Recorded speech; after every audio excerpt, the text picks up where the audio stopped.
Defense Security Asia dimaklumkan bahawa pesawat FA-50 Block 20 keluaran syarikat Korea Aerospace Industry KAI yang ditawarkan kepada Malaysia tidak akan menggunakan sebarang komponen buatan syarikat pertahanan Israel. Dipetik dari Defense Security Asia, masih ramai yang bertanya sama ada tentera udara di Raja Malaysia boleh menerima penggunaan pesawat Fleet LCA FA-50 Block 20 keluaran syarikat Korea Aerospace Industry KAI. Berikutan pesawat itu menggunakan beberapa sistem keluaran firma pertahanan Israel. Jawapannya adalah sudah tentu Malaysia tidak akan menggunakan sebarang sistem pertahanan yang dikeluarkan oleh firma pertahanan Israel.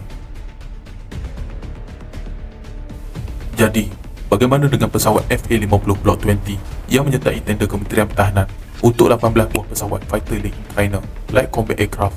Adakah ini bermakna pesawat FA-50 Block 20 itu sudah terkeluar daripada saingan kerana pesawat itu menggunakan beberapa sistem buatan firma pertahanan Israel? Jawapan pendeknya adalah tidak. Malah pesawat FA-50 Block 20 itu adalah di antara frontrunner dalam persaingan tender Kementerian Pertahanan yang dijangka diumumkan oleh kerajaan dalam suku pertama tahun depan. Ini kerana admin dimaklumkan oleh sumber yang boleh dipercayai bahawa KAI akan menukarkan sistem-sistem buatan firma pertahanan Israel di dalam pesawat FA-50 Block 20 dengan sistem-sistem buatan firma pertahanan Amerika Syarikat serta Korea Selatan.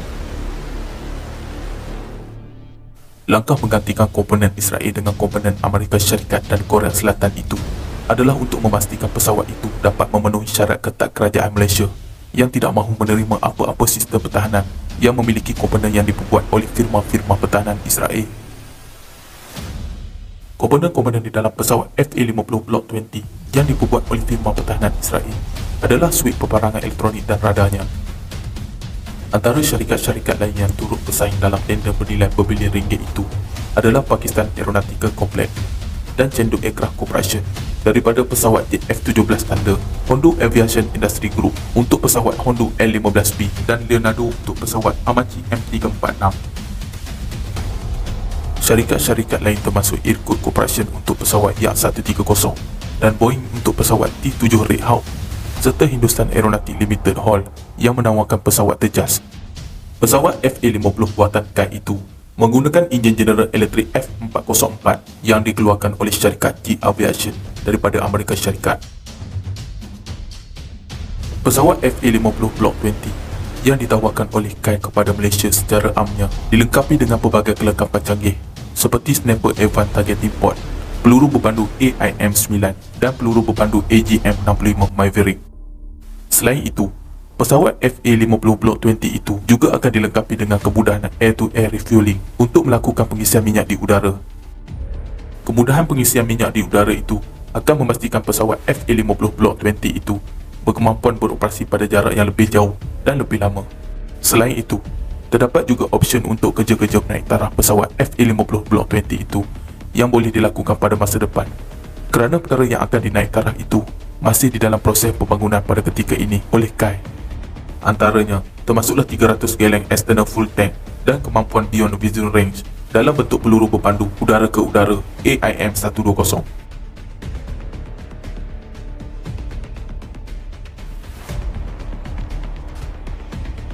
Latihan Borneo War itu telah mempamerkan kehadiran aset-aset TLDM di perairan Laut Cina Selatan dan Laut Sulu bagi mengekang sebarang cubaan daripada mana-mana pihak asing yang cuba mempertikaikan kedaulatan negara terhadap perairan itu.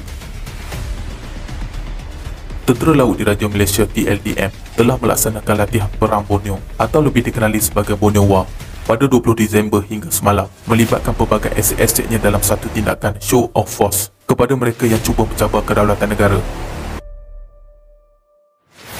Latihan Borneo War itu melibatkan aset-aset TLDM yang bernaung di Markas Pemerintahan Armada Timur dan Markas Wilayah Laut 2. Latihan itu bertujuan untuk mengukuhkan kemahiran dan kesiagaan warga anggota TLDM dan aset-aset di zon maritim Malaysia Sabah. Latihan siri ke-10 itu turut menutup tirai latihan exercise secara rasmi bagi tahun ini. Sebanyak 9 buah kapal perang TLDM telah menyertai latihan fasa laut iaitu KD Selangor, KD Kedah, KD Keris, KD Sundang, KD Badik, KD Seri Perlis, KD Todak, KD Sepaus dan KD Jerung. Pelbagai siri latihan merangkumi aspek navigasi, peperangan maritim dan komunikasi telah berjaya dilaksanakan sepanjang fasa laut berlangsung.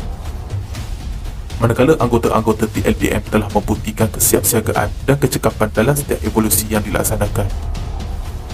Latihan Bonawa itu juga boleh dikatakan sebagai suatu tindakan show of force memperagakan kekuatan di Laut Cina Selatan, dan China mendakwa sebahagian besar daripada perairan yang penting kepada perdagangan dunia itu adalah miliknya.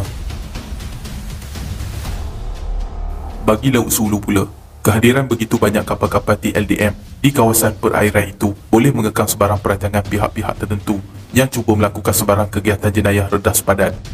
Latihan oleh kapal-kapal TLDM dan asetnya yang lain di Laut Cina Selatan itu berlangsung ketika China semakin galak menghantar kapal-kapal pengawal pantainya ke dalam perairan milik Malaysia, terutamanya di kawasan-kawasan yang kaya dengan sumber minyak dan gas.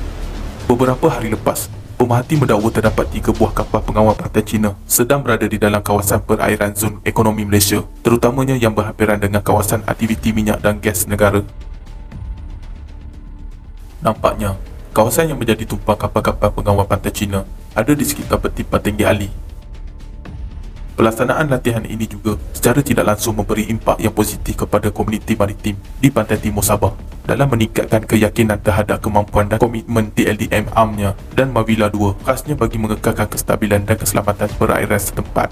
Kejayaan pelaksanaan latihan PB Siri 2 2021 ini membuktikan kemampuan aset-aset armada TLDM Mavila 2 dalam memenuhi keperluan operasi di kawasan operasi maritim Zon Keselamatan Pantai Timur Sabah.